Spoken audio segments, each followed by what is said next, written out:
fait réellement submerger réellement nos vies dans la parole du Seigneur afin que cette parole puisse engloutir et anéantir toutes nos faiblesses. Voilà pourquoi le Seigneur a dit, celui qui reçoit l'eau de vie, cette eau devient une source d'eau abondante en lui, afin de pouvoir réellement nettoyer tout ce qui n'est pas de Dieu et pouvoir réellement te purifier, te sanctifier, te perfectionner et pouvoir te bénir. Crois que lorsque tu reçois la parole de Dieu, tu reçois la bénédiction de Dieu. Amen. Tu reçois la réponse à tes préoccupations. Amen. Tu reçois la solution et tu reçois le miracle. Et que par la foi, tu vivras réellement les bienfaits et les hauts faits de ton Seigneur. Amen. Si Dieu est pour toi, qui sera contre toi? Et nous savons que Dieu est la parole. Si tu es du côté de la parole, personne ne pourra réellement te condamner et personne ne pourra te vaincre. Voilà pourquoi nous te prions de rester réellement du côté de la parole au détriment de ta propre vie. Parce que nous prêchons et nous recevons la parole, nous croyons à la parole au détriment de nos sentiments, de nos convictions, au détriment réellement de nos coutumes, nos habitudes, afin que nous devenions une nouvelle créature qui agit selon la parole de Dieu.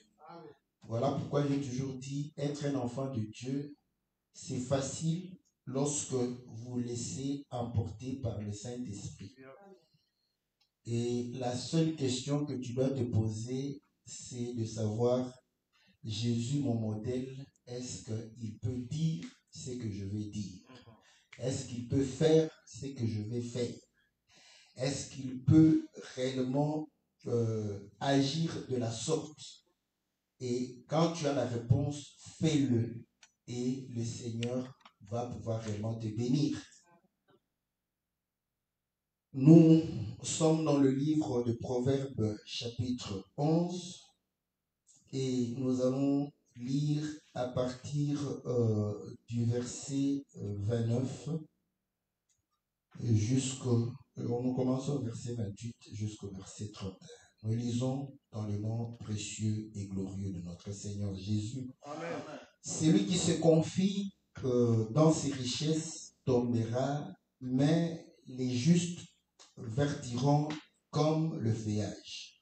Celui qui trouble sa maison héritera du vent, et l'insensé sera l'esclave de l'homme sage.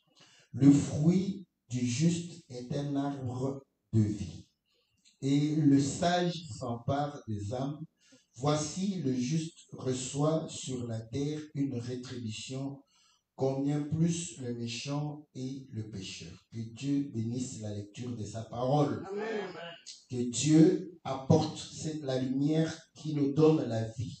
Amen. Et que Dieu apporte la lumière qui vient anéantir les œuvres des ténèbres en nous. Et que Dieu puisse réellement apporter la parole qui vient nous guérir de nos maladies. Que le Seigneur puisse te fortifier, toi qui vis de moments difficiles. Car nous croyons que la parole de Dieu nous console, la parole de Dieu nous raffermit. Nous avons vu la fois passée que celui qui se confiait dans ses richesses tombait, parce que les richesses que nous avons, ce sont des richesses qui passent.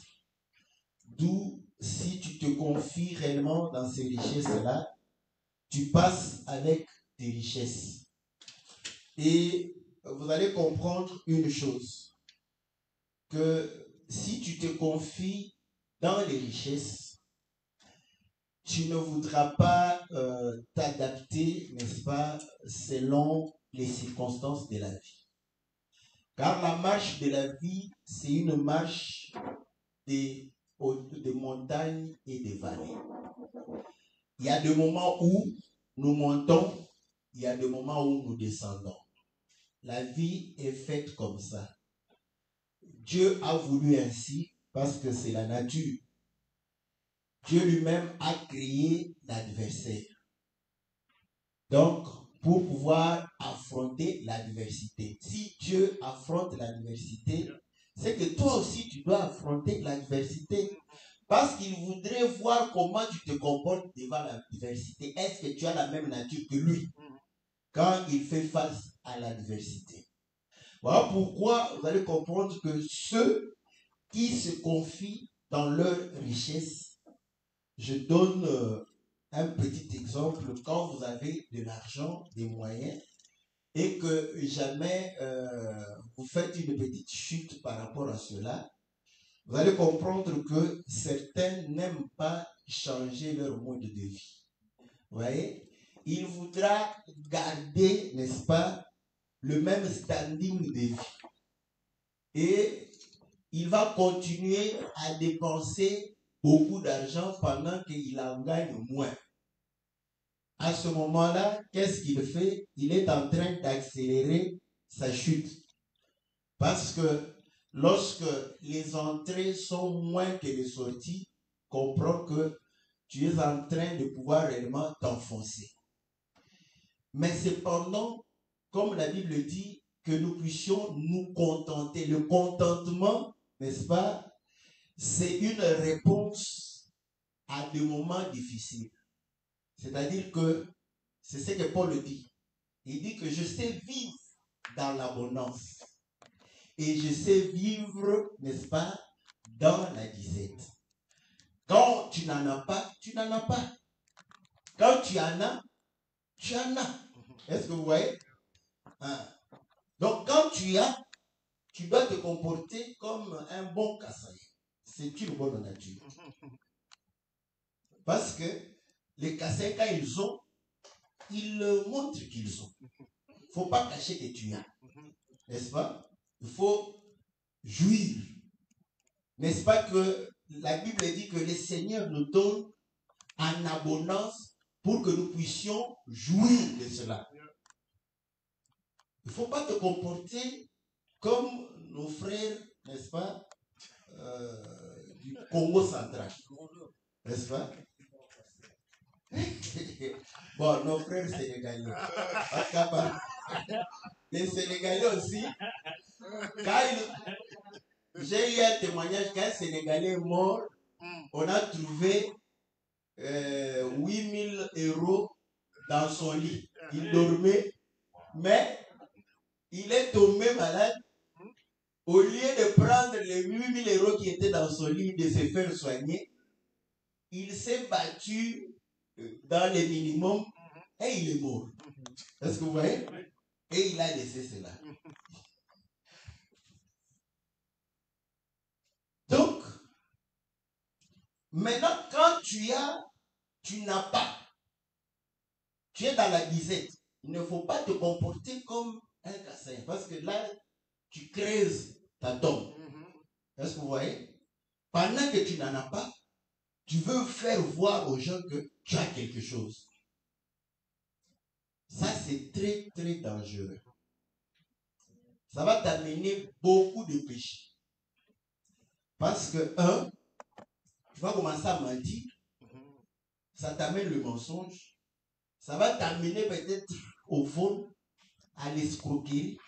Parce que tu ne veux pas accepter que tu n'as plus les mêmes moyens. Est-ce que vous voyez? Voilà pourquoi, si de nature, tu es humble, tu vas pouvoir t'adapter. Est-ce que vous voyez? Pourquoi? Parce qu'au moment où tu n'en as pas, parce que tu ne veux pas, tu ne montres pas aux gens une nature où c'est une image que tu n'es pas, tu vas garder, n'est-ce pas, ta nature et te contenter de ce que le Seigneur te donne. C'est ce que Paul dit que dans l'abondance, je sais vivre dans l'abondance et dans la disette, je sais aussi le faire. Certainement, au moment de la disette, il était peut-être dans les capacités de prendre en charge ceux qui étaient avec lui. Vous savez que Paul travaillait et Paul nourrissait ceux qui travaillent avec lui. Vous voyez? Il dit que j'ai travaillé de mes propres mains et j'ai nourri tous ceux qui m'ont suivi et tous ceux qui étaient avec moi. Donc, s'il n'en a pas, les autres comprendront qu'il est dans la difficulté parce qu'il ne saura pas les nourrir ni prendre réellement en charge tous leurs besoins. Donc, vous allez comprendre que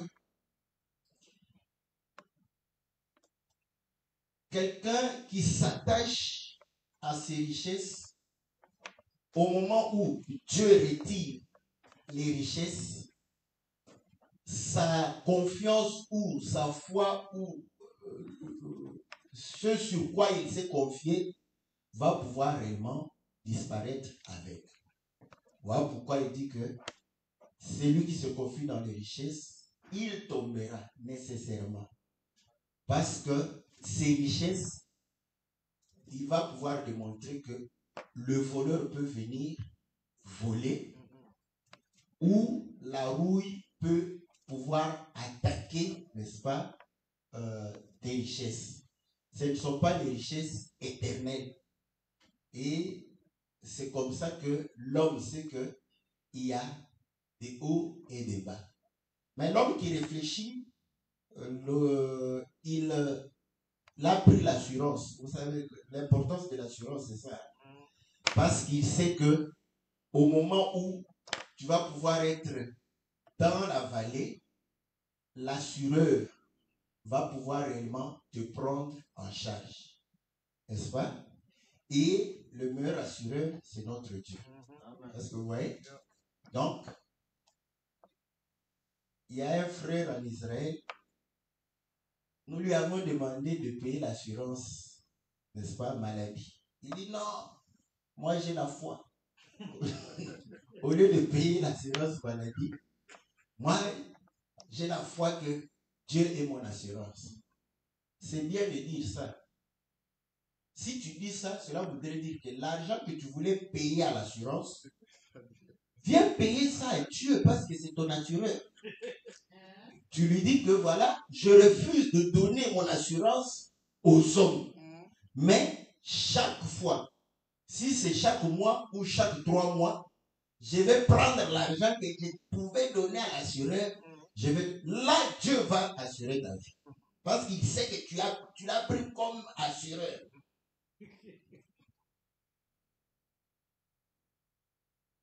Voilà pourquoi l'État a trouvé qu'il y avait des gens comme ça. Il a obligé tout le monde de pouvoir s'assurer. Parce que si l'État n'avait pas obligé, les gens allaient avoir la foi. De ce côté-là, les gens ont la foi. Que non, rien ne va m'arriver. N'est-ce pas? En tout cas, je préfère me confier en Dieu. Est-ce que vous voyez? Donc, les hommes, ils ont réfléchi. Et ils ne réfléchissent pas en dehors de ce que Dieu leur donne comme intelligence. Donc, ils ont compris que si, dans la parole de Dieu, ceux qui croient en Dieu, ils ont comme assurance leur Dieu, nous devons créer une assurance pour pouvoir soutenir quelqu'un dans des moments difficiles. Et comme l'importance de l'assurance, on ne voit pas quand il n'y a pas de problème, hein, n'est-ce pas?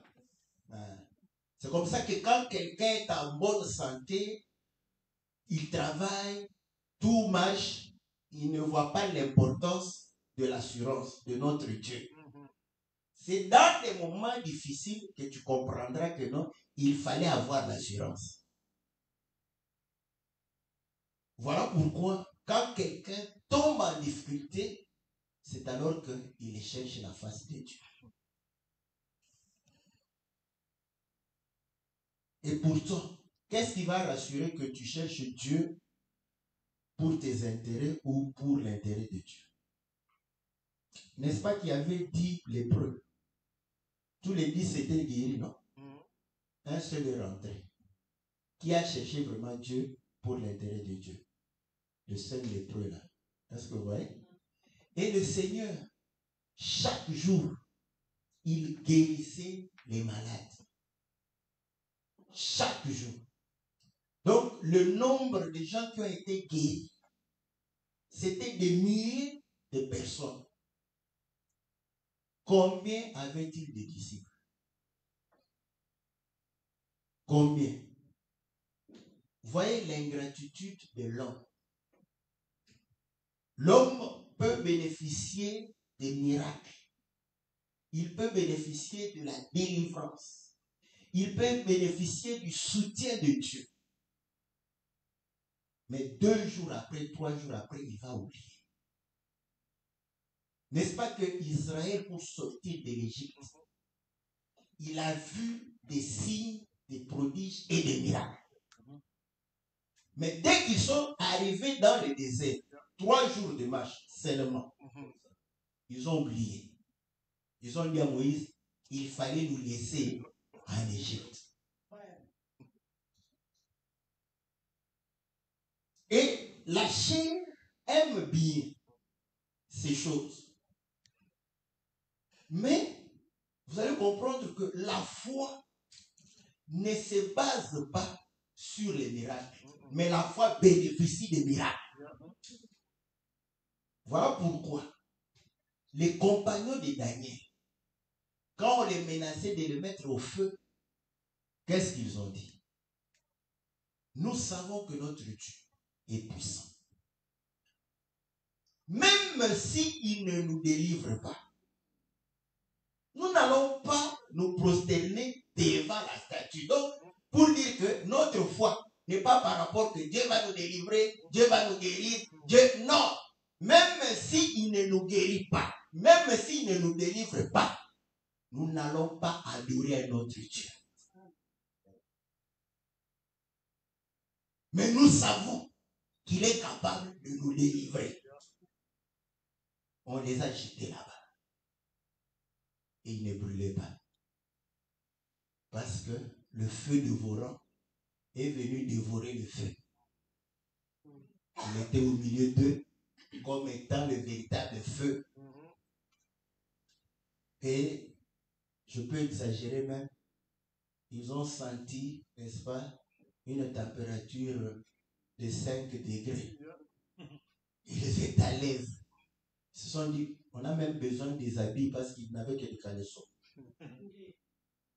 pour pouvoir nous protéger. Est-ce que vous voyez? C'est pourquoi moi je dis ceci. Je préfère que Dieu me garde, me protège contre toutes sortes de choses qui peuvent déranger ma vie, que pour que je croie en lui, que je puisse vivre des moments difficiles afin qu'il agisse. Je préfère qu'il puisse prévenir que guérir. Parce que la parole de Dieu va te prévenir des dangers, des maladies, quand tu obéis à la parole. C'est un médicament, n'est-ce pas, de prévention. Pour que tu ne tombes pas malade, spirituellement et physiquement. Est-ce que vous voyez? Donc, Daniel, ses amis, ne se confiaient pas aux choses de la terre. Et Hébreu dit ceci. Au moment où on persécutait les saints, on dit qu'il y a eu des femmes qui ont refusé la résurrection. Tu meurs, on prie, tu ressuscites, comme David. Ils ont dit, vaut mieux mourir et ressusciter une fois pour toutes. Si toi tu as l'occasion de ressusciter, tu vas demander à Dieu, non, non, non, que je parle. Je ne veux pas ressusciter. Ça prouve que leur foi n'était pas basée sur les choses de la terre. Ils comprenaient que cette terre, c'est une terre qui va passer. Les choses de la vie vont passer. Comme elles étaient mortes, ou elles mouraient, et comprenaient que cela rassurait leur salut. Ils ont dit non, vaut mieux. Peut-être quand on va me ressusciter ici, il y aura plus de tentations. Vous savez que le diable réfléchit aussi pour pouvoir réellement nous tenter. N'est-ce pas? Dans les années 80, il y avait moins de tentations qu'aujourd'hui. N'est-ce pas? Oui. Aujourd'hui, regardez même dans notre culture africaine que la femme avait parfois des difficultés de pouvoir réellement s'exposer comme ça. Mais aujourd'hui, vous allez voir quelqu'un vous raconter les aventures du lit comme ça. Il met la caméra et il commence à parler. Oh. Mais dans les années 80, il n'y en avait pas. Non. Les simples bisous, c'était grave pour nos mamans. Quand on regardait la télévision, dès qu'on donne un petit bisou comme ça, le viol les têtes. Tout en disant, Seigneur, que ça ne dure pas longtemps parce que maman va fermer la télévision.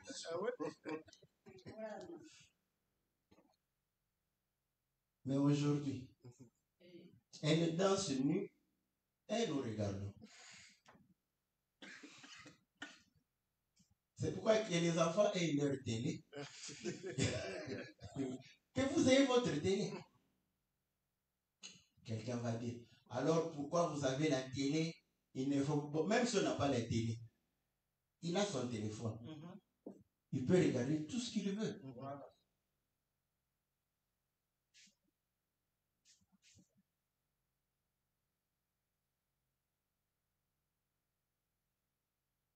Vous voyez, nous aimons le bien-être. Être bien, avoir une belle maison, hein, des écrans plats. Mais tu amènes la tentation aussi à la maison. La tentation permanente à la maison. Donc, qu'est-ce qu'on peut faire par rapport à cela? C'est là où vous allez comprendre que, vous savez, les jeunes filles qui portent des mini-jupes, et quand on leur conseille, on dit, pourquoi tu as porté les mini-jupes? Il dit, mais ça fait quoi? Mais tu es en train de séduire les gens.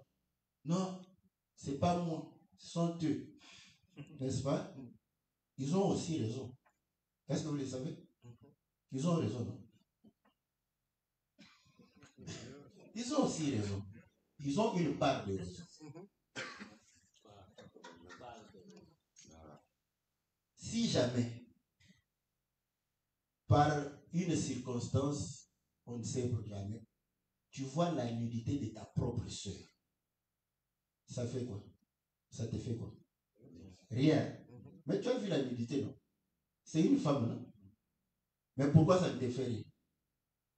Parce qu'au-dedans de toi, tu n'as pas un logiciel qui te dit que celle-ci, c'est une proie.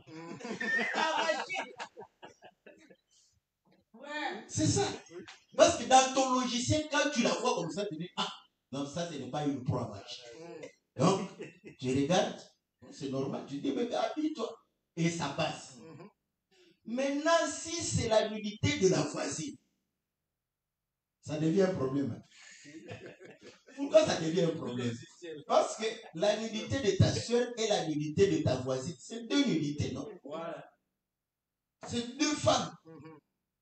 Pourquoi pour ta soeur, À moins que tu sois possédé, parce que il y a des gens possédés entre frères et sœurs. Oh ma soeur, c'est ta soeur. C'est ta propre nudité. Maintenant, quand tu te regardes, ça te fait quoi?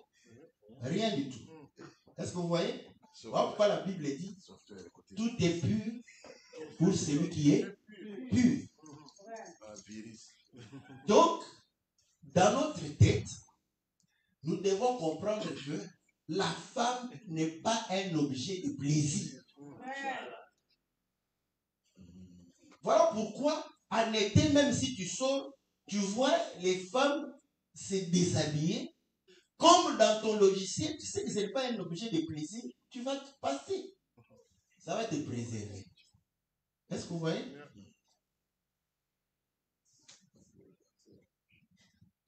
Bon, apparemment, les artistes ils ont des moments où rien ne leur passe dans la tête. Parce que les artistes dessinent les femmes nues très souvent. Je salue mon frère. Lui, il m'a dit que il a la technique parce que généralement, j'avais connu un ami qui disait que pour avoir le portrait d'une femme, même habillée, il commence par dessiner cette femme nue. Après, il habille cette femme-là. Moi, je lui ai dit pourquoi. Il dit non, non, c'est pour que les habits que tu vas dessiner puissent correspondre réellement à cela. Moi, je dis, mais vous êtes des impudiques. Il dit, mais c'est comme ça. On leur apprend des techniques. Vous voyez? Et parfois, la nudité ne leur dit plus rien. Chez les pygmées, la nudité ne leur dit plus rien. Est-ce que vous voyez? Là, tous les démons nudistes vont dire, hein, ce pasteur a raison. Voilà pourquoi nous aussi, quand nous sommes dans les plages où nous sommes réellement sans habit, ça ne nous dit rien. Oui, ça peut rien vous dire. Mais comme la parole de Dieu dit que nous n'avons pas le droit d'exposer notre nudité, c'est là où vous péchez. Même si rien ne se passe dans ta tête. Est-ce que vous voyez? Donc le péché n'est pas par rapport à tes sentiments. Parfois, quand tu pêches, tu dis, on te dit, mais c'est pas bien. Ça fait quoi? Je ne ressens rien. Oui, tu ne ressens rien. Mais ce que tu fais est contre la parole de Dieu. Voilà pourquoi c'est un péché. Ce n'est pas ton ressenti. C'est le fait que nous ne pouvons pas exposer nos corps.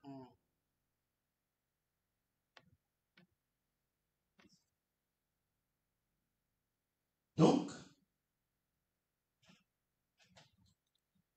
lorsque nous avons des pensées pures, voilà pourquoi nous voyons, nous ne sommes pas comme des musulmans. Quand il le voit comme ça, là, il va laver ses yeux. Seigneur, pardonne-moi parce que j'ai vu. N'est-ce pas?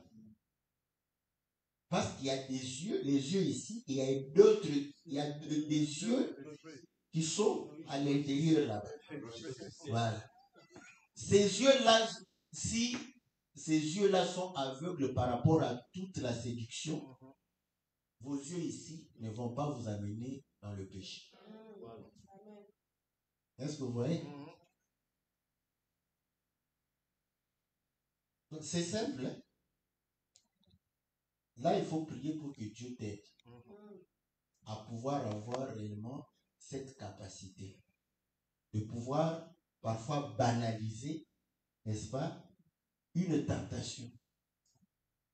Parce qu'aujourd'hui, quand on se promène, nous n'avons pas cette obligation-là de pouvoir dire, hé, toi tu te promènes pour quelle raison? Il va te dire que qui es-tu? Les jeunes gens font ce qu'ils veulent. Est-ce que vous voyez? Donc vous allez comprendre que les richesses du monde amènent des soucis, des problèmes, des séductions, n'est-ce pas, dans la vie des enfants de Dieu. Voilà pourquoi lorsque un disciple a dit au Seigneur, mon frère a pris mon héritage, viens parler pour moi, afin qu'il partage avec moi. Le Seigneur a dit, Dieu ne m'a pas établi pour pouvoir faire vos partages. Et il va donner la parabole d'un homme qui était riche et que ses champs avaient produit. Et il avait beaucoup. Il s'est dit, je vais faire de grands greniers, stocker, n'est-ce pas, ma production et vivre le reste de ma vie dans la jouissance. Et le Seigneur dit, insensé, cette nuit même, ton âme sera retirée. Il dit, il en est ainsi pour des gens qui ne sont pas riches pour Dieu. Est-ce que vous voyez?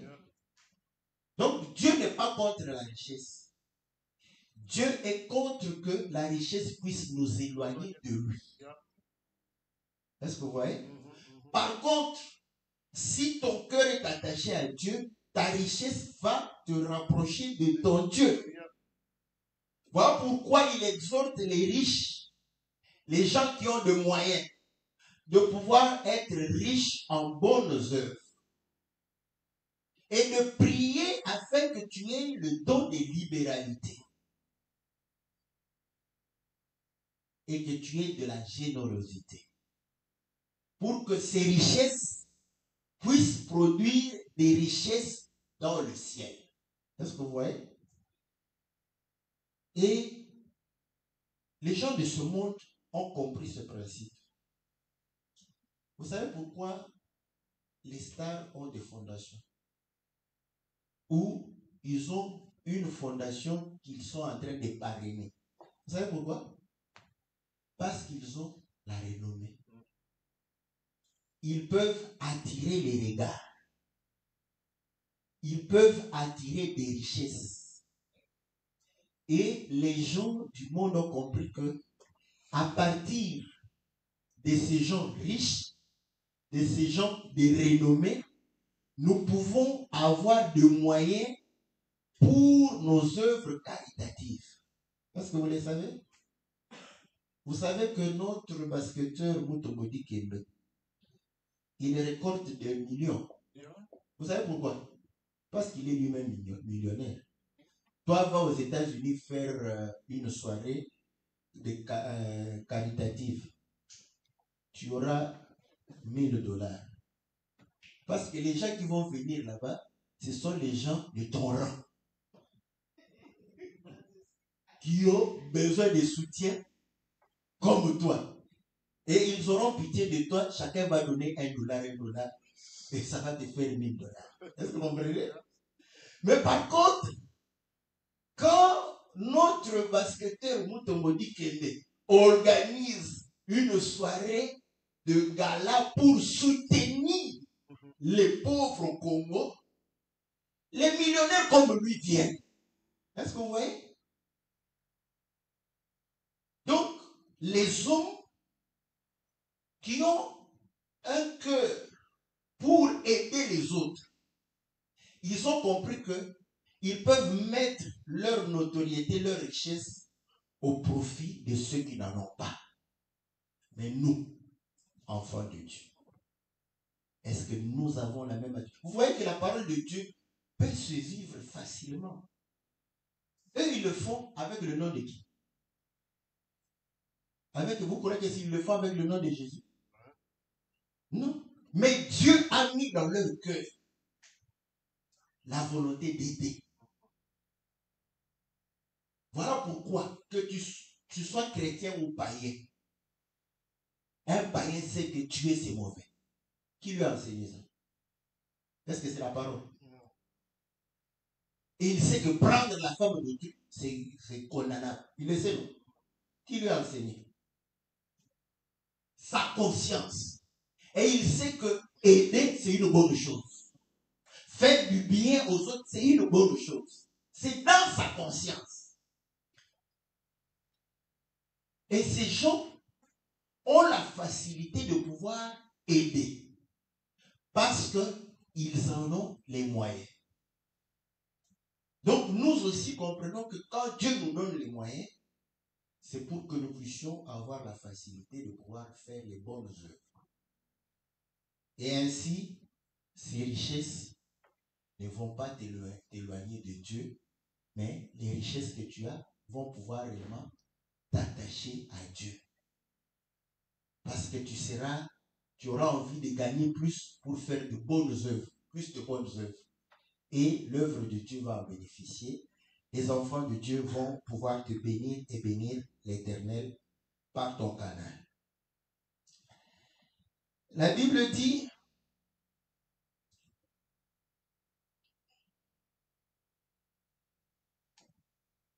celui qui trouble sa maison héritera du vent, et l'insensé sera l'esclave de l'homme.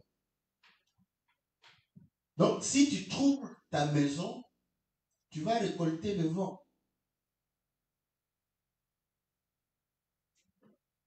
L'expression de Monet, c'est quoi? Celui qui sème le trouble récolte la tempête. Hein?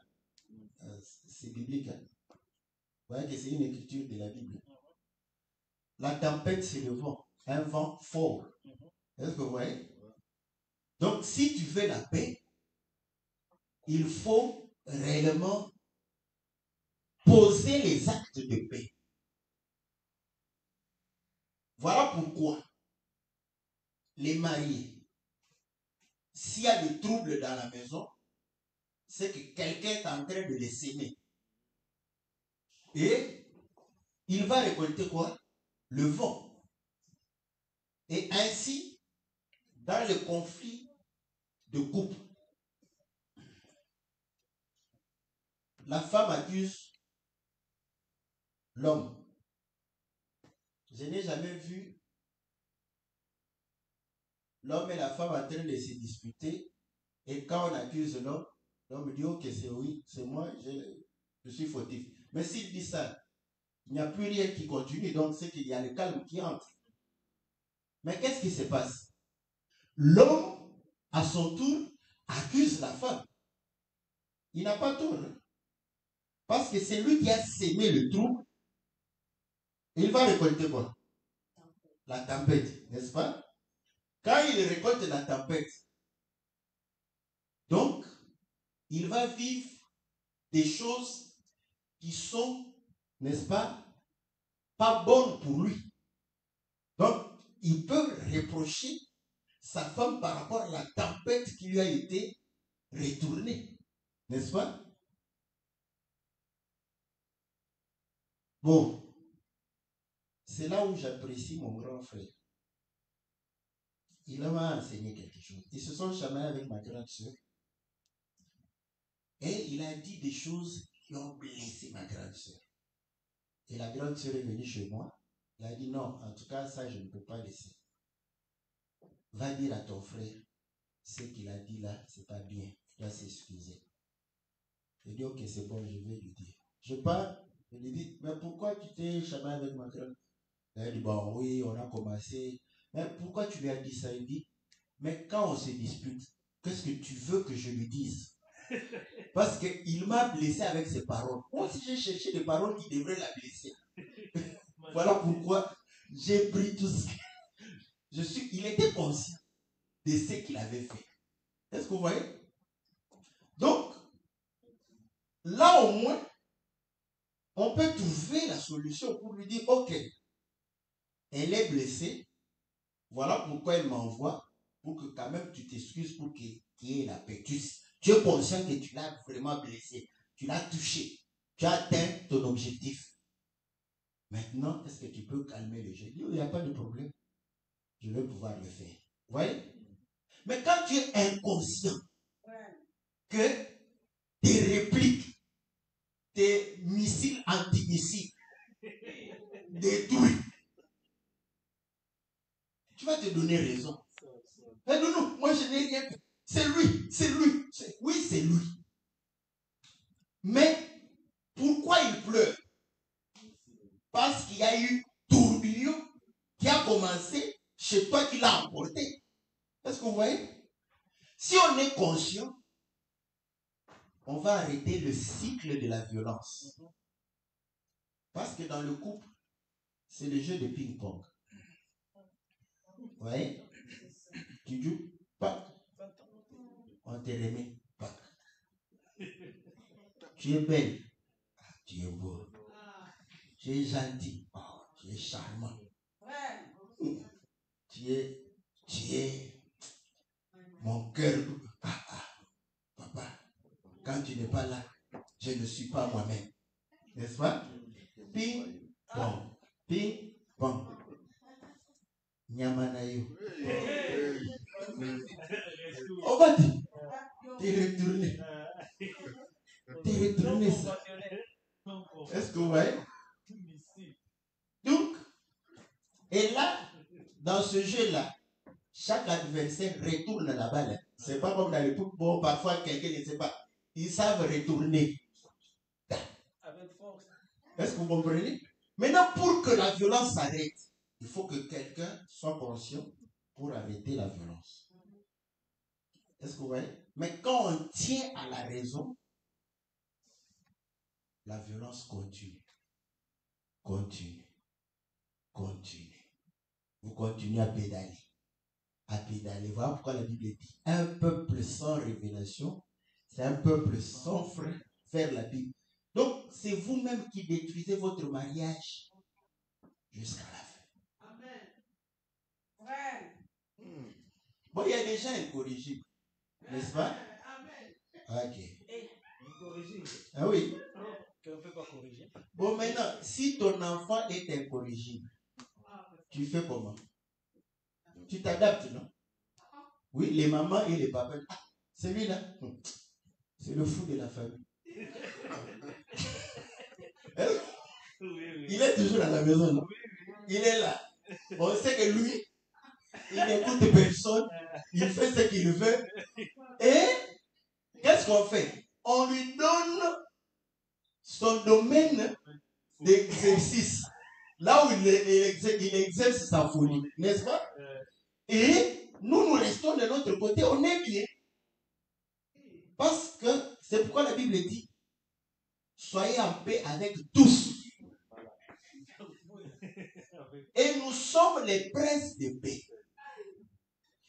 Comment allons-nous avoir la paix avec les païens? C'est quand un païen te dérange. Tu vas comprendre que il me dérange. J'essaie de l'éviter. Il me dérange. Jusqu'à ce que tu vas réellement le mettre dans un coin où il ne va plus te déranger, n'est-ce pas? Mais vous pouvez rester peut-être collègues. Est-ce que vous comprenez?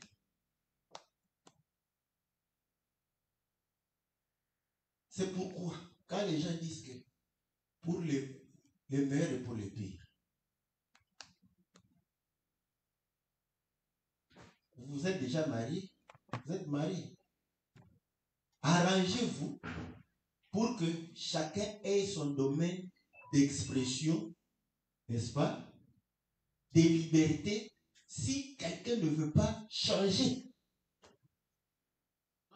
Ce n'est pas parce qu'il ne veut pas changer que toi tu vas enfreindre la parole de Dieu.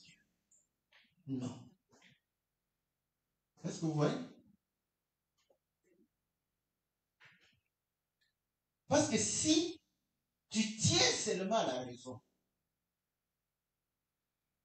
tu finiras par la perdre.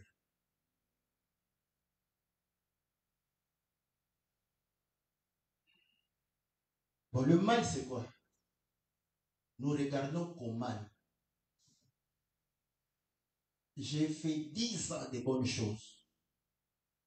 Une année, chaque jour, j'ai fait de mauvaises choses.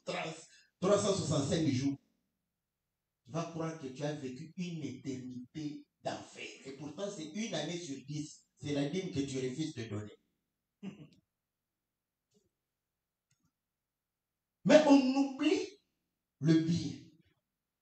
On insiste sur le mal. Voilà pourquoi on crée le vent.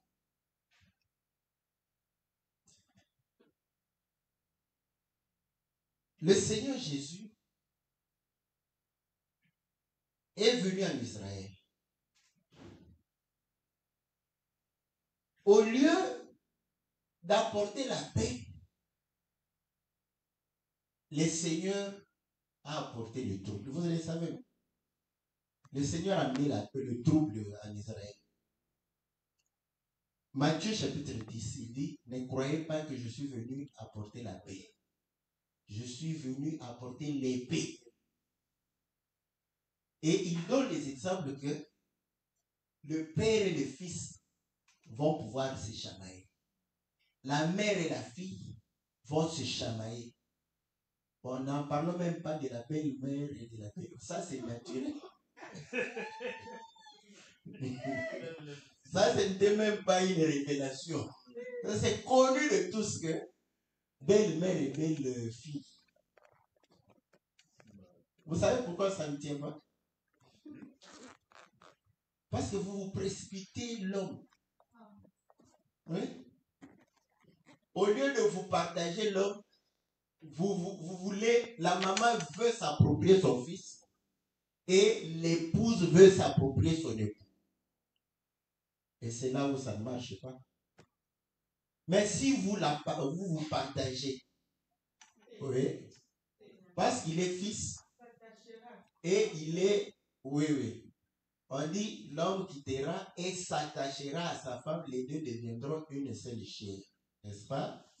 Mais il restera toujours le fils d'eux. Est-ce que vous voyez? Donc, c'est ce que nous disons. Jésus, le Fils de Dieu, n'est-ce pas? Et Jésus est Dieu. Voilà que les gens qui ne comprennent pas que Jésus est Dieu et il est Fils de Dieu, ils se chamaillent comme belle-sœur et belle-fille. Pourquoi? Parce que se dit non, il ne peut pas être Dieu et être Fils de Dieu en même temps. C'est dans des circonstances qu'il est Dieu, dans des circonstances il est Fils de Dieu. Parce que Dieu ne meurt pas. Bon, quand il est mort là, tu vas dire que c'est Dieu qui est mort? Non. Là, c'est le Fils. Laisse le Fils pouvoir réellement jouir de la qualité du Fils. Est-ce que vous voyez comment le trouble qui existe entre belle-mère et belle-fille cache les choses spirituelles? Hein? Parce que les trinitaires et les témoins de Jéhovah sont dans cette dispute-là. Ils ne savent pas distinguer quand est-ce que Jésus a cette nature de Dieu et quand est-ce que Jésus a la nature du Fils. Voilà pourquoi quand il dit que le Fils ne connaît pas. Tu vois, le Fils ne connaît pas. C'est normal que le Fils ne connaît pas. Parce que si le Fils connaît, le Fils va révéler. Donc il refuse de se comporter comme fils à ceux qui regardent le jour, l'heure. Là, il dit non, je dois me comporter comme père. Cacher la chose. Vous voyez que c'est simple. Quand vous savez que maman est là, tu veux tout le temps. Maman dit quelque chose, toi tu dis le contraire. Oh. C'est toi qui provoques.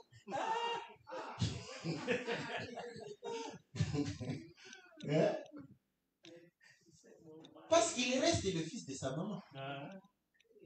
Même avec barbe et calvitie, la maman voit toujours mon bébé. Toi, tu appelles le bébé, c'est juste dans les lèvres. Maman voit qu'il est toujours bébé.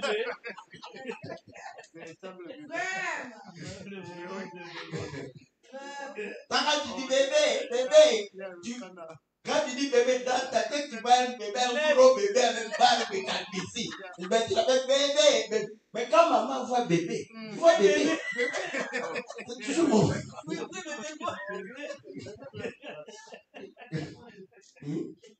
Est-ce que vous voyez? Donc, si les gens comprenaient, ils n'allaient pas pouvoir réellement se chamailler. Je dis ceci. Le Seigneur dit, sur le plan spirituel, le Seigneur dit, on voit sa mère venir au moment où il était avec les disciples. Ta mère est là. Il dit non. Qui est ma mère? Qui est mon frère, ma soeur? Vous voyez? Il a voulu dire à Marie que il faut savoir ton temps. Il y a un temps pour toi. Il y a un temps où je dois me disposer pour mes disciples. C'est question de temps. C'est simple. Est-ce que vous voyez? Voilà pourquoi, quand la belle-fille et la belle-mère comprennent cela, il y a complicité. Est-ce que vous voyez? Ils peuvent même se comploter contre toi.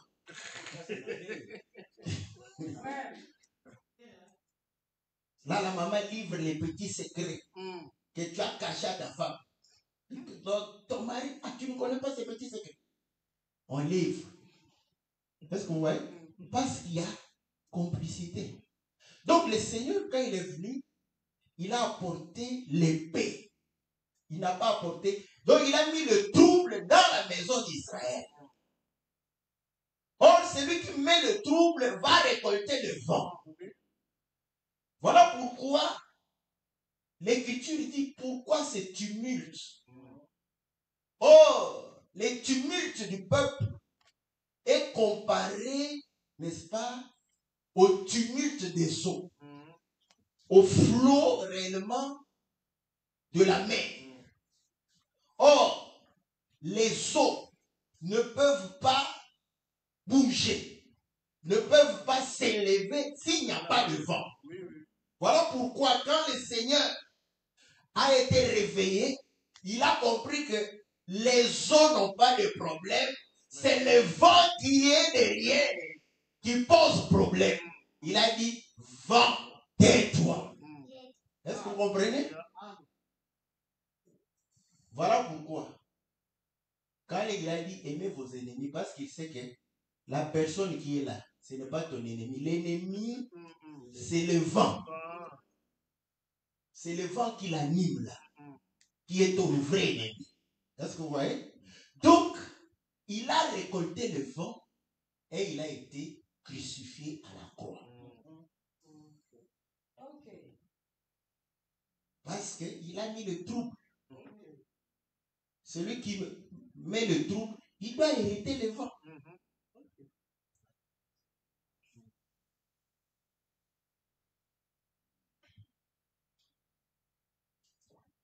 Et la Bible dit, l'insensé sera l'esclave de l'homme sage. Voilà pourquoi quand tu crois la parole de Dieu, tu amènes le trouble dans ta maison. Notre corps, c'est une maison. Est-ce que vous voyez? Oui, oui. Ah. Quand tu crois la parole de Dieu, il y a les troubles qui entrent. Et il y a un vent qui s'élève. Voilà pourquoi Paul a compris. Il a dit, marchez, n'est-ce pas, selon les désirs de l'esprit. Vous n'accomplirez pas les désirs de la chair. Car à cause du Saint-Esprit en toi, la chair a fait lever les désirs pour pouvoir réellement combattre l'esprit. Est-ce que vous voyez que la vie c'est un combat? Le premier combat c'est dans ta propre maison. Voilà pourquoi la chair, sachant que elle est défavorisée, la chair va aller chercher des renforts.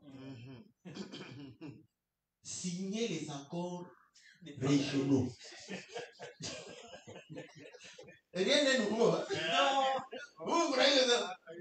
Mais pourquoi il signe les accords? C'est normal. Quand il est faible, il doit signer avec les pays de l'Est, les pays du Sud, n'est-ce pas? Avec l'ONU. Bon, maintenant, il faut savoir qui vient te secourir. Tu peux rappeler la mission de l'ONU. Tu vas faire 40 ans pour être délivré. Est-ce que vous comprenez? Et c'est ce que le Seigneur a dit. Quand une maison est nettoyée, n'est-ce pas? Les démons qui sont sortis là-bas vont aller et puis revenir. Quand il trouve que le vent qui nous met là, c'est petit, il va chercher encore des renforts. Le nombre, c'est 7. Pour que le vent qui va venir soit un vent impétueux. Est-ce que vous voyez? Et c'est là où le Seigneur dit, si ta maison est bâtie sur le roc, quand ce vent va venir, tu vas subsister. Mais si sur du sable, ça va t'emporter. Est-ce que vous voyez? À cause de la parole, parce que la parole met le trouble. C'est l'épée. La parole est une épée à double tranchant. Et comment tu peux avoir la paix? Avec la chair. Ami de ta chair. Tu aimes bien l'ennemi de Dieu. N'est-ce pas que le mondain dit que l'ami de mon ennemi est qui? Comme tu es l'ami de la chair, tu es ennemi de Dieu.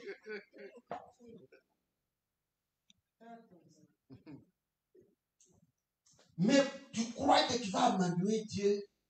Tu dis, Dieu, je t'aime. N'est-ce pas? Mais Dieu, c'est nous. Hein? Là, tu crois que Dieu, c'est nous. Hein? Parce que tu veux nous montrer que toi, tu aimes Dieu. Mais cependant, tu es l'ami de l'ennemi de Dieu.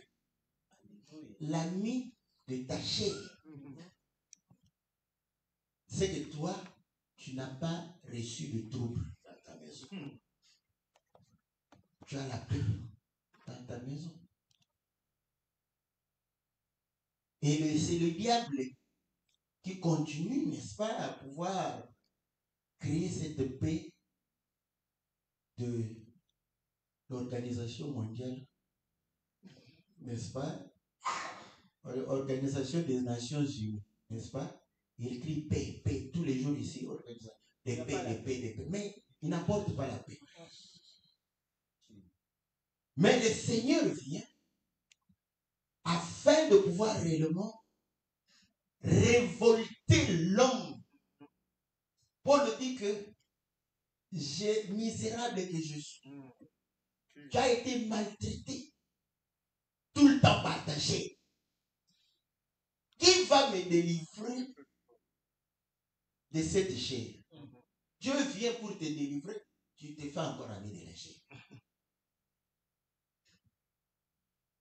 Voilà pourquoi, pour que tu sentes que tu es l'ami de Dieu, dès que la parole dit, tu sais que c'est ce que la parole dit.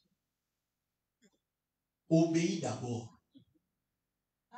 Tu vas discuter avec Dieu après. Obéis d'abord.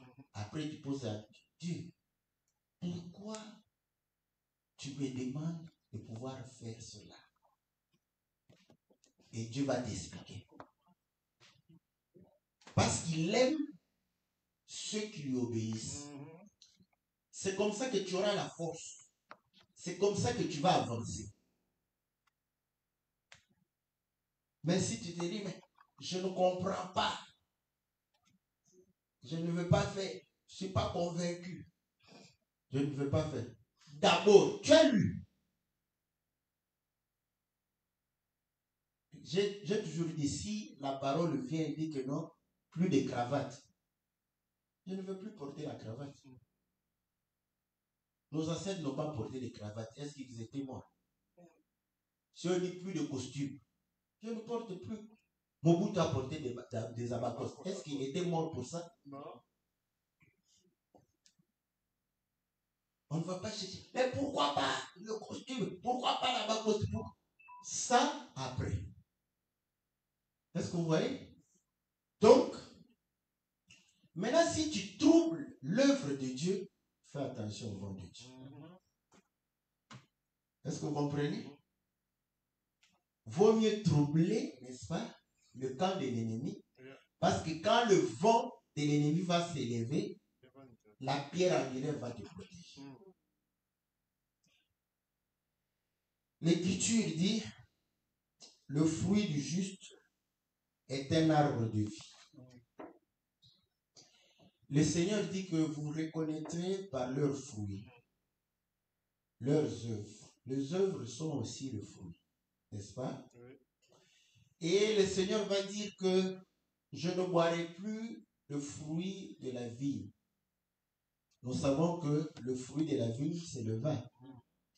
Et le vin, généralement, nous renvoie au sang le vin nous renvoie aussi à l'enseignement.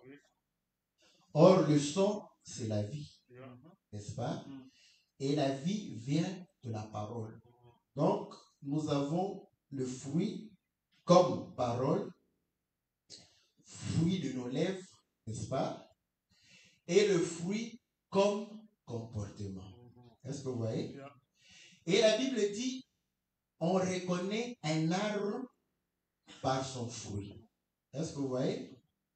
Donc, vous allez comprendre que là, tu as à pouvoir identifier l'arbre et le fruit. C'est pourquoi la vie est donnée par les deux témoignages. La confession, l'enseignement, la parole, si elle est bonne et que la vie de la personne n'est pas bonne, cet homme est un menteur. Est-ce que vous voyez? Quelqu'un qui te dit des choses vraies, mais sa vie n'est pas conforme, c'est un faux ministre. C'est difficile pour nous de détecter, parce que là, il va vous donner beaucoup de versets. Le juste tombera cette fois, cette fois. Un jour. Donc, toi, cette fois, dans un jour, tu fais le même péché. Et tu attends qu'on te pardonne 7 fois, 70 fois. Donc, que tu fasses 490 fois le même péché pour que notre est-ce que vous voyez? Donc, vous allez comprendre que c'est lui qui a la parole, mais qui n'a pas une bonne vie, il est dans le faux. C'est lui qui n'a pas la parole, mais qui a l'apparence de la vie correcte, il est aussi dans le faux. Donc, il y a des pécheurs qui ne mentent pas, ne prennent pas la femme d'autrui, ne volent pas, ne tuent pas, n'insultent pas, mais qui sont dans le faux, qui n'ont pas le salut. Le jeune homme riche n'avait pas la vie éternelle. Mais est-ce qu'il mentait? Est-ce qu'il volait? Est-ce qu'il prenait la femme d'autrui? Donc, tous ces péchés, il ne les faisait pas. Son seul péché, c'est de ne pas connaître la vraie parole. Est-ce que vous voyez? Donc, l'arbre de vie, c'est le fruit du juste. Est-ce que vous voyez? Et le juste est déterminé par sa parole et par ses œuvres. Le Seigneur dit, si vous ne croyez pas à ma parole, croyez au moins aux œuvres. Parce que les œuvres témoignent de la parole. Est-ce que vous voyez? Si vous refusez de croire aux œuvres, croyez à la parole. Est-ce que vous voyez? Donc, s'il n'y a pas cette concordance, comprenez que vous êtes devant l'arbre. Bon, je te donne quand même l'arbre de la connaissance du bien et du mal.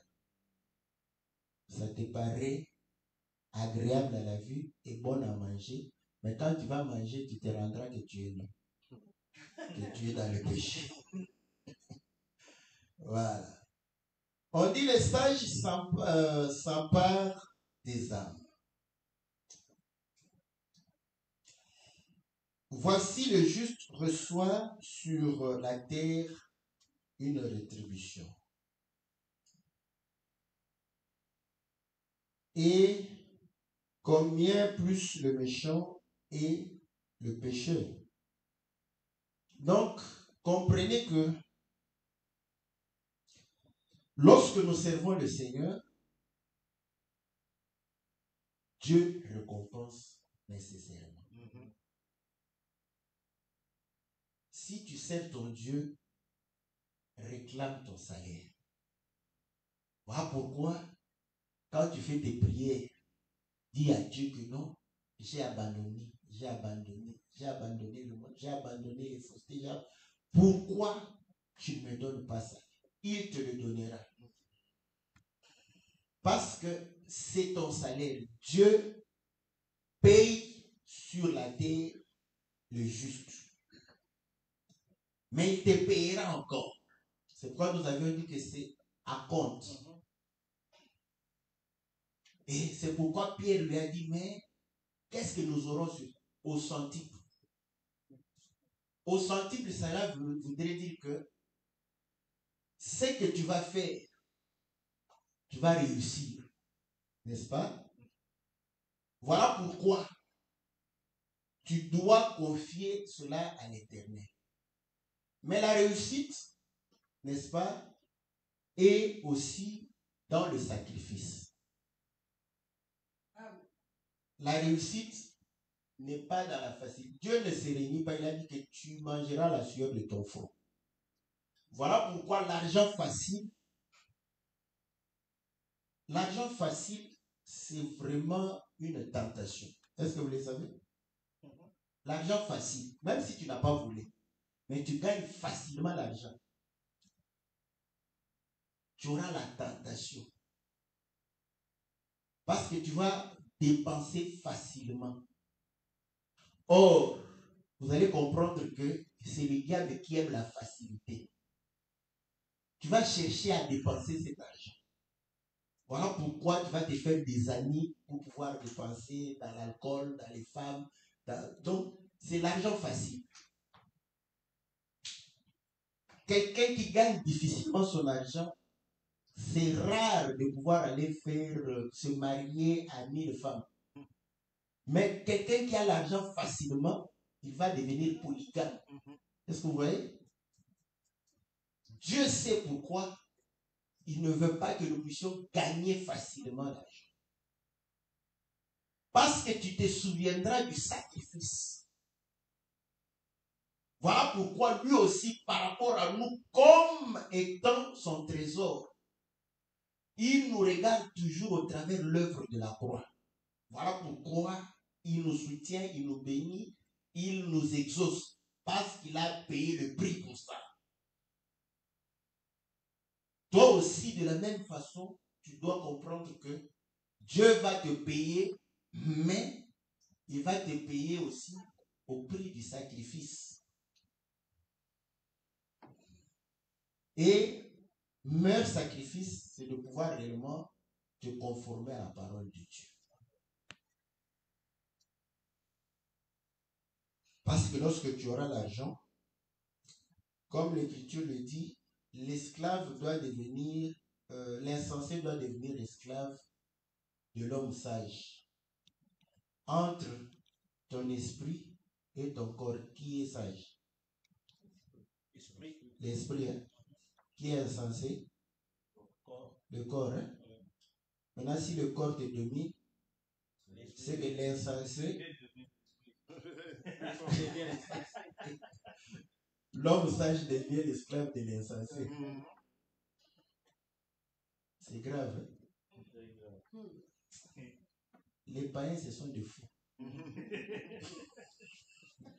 C'est ça, c'est être païen. Hein?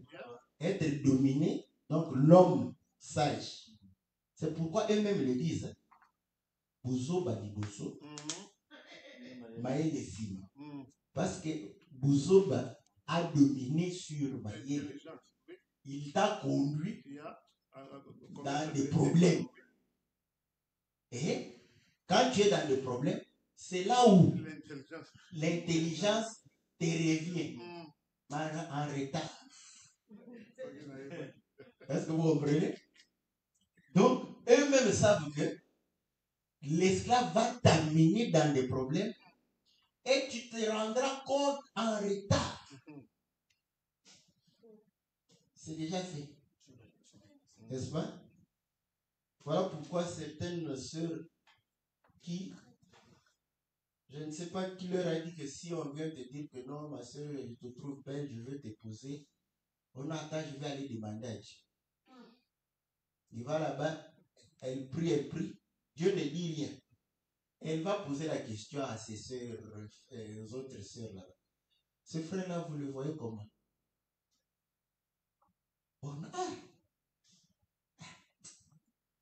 Ce frère est comme un dépassé. C'est la réponse qu'il a eue de sa prière. Après, elle vient. Oh non, frère, en tout cas,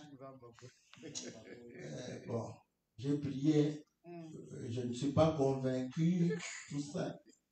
Et quand le frère va aller ailleurs et que ça... Ah, si j'avais dit oui, en retard. Est-ce que vous comprenez? Parce que l'homme sage est devenu esclave de l'insensé. Et pourtant, le Seigneur a promis. Quand il y a le vent comme ça, c'est pour que l'esclave, l'insensé devienne l'esclave de l'homme sage. Et que nous puissions recevoir le Saint-Esprit pour dominer la chair et agir selon la volonté de Dieu. Que le Seigneur vous bénisse dans le nom précieux et glorieux de notre Seigneur Jésus. Amen. Amen.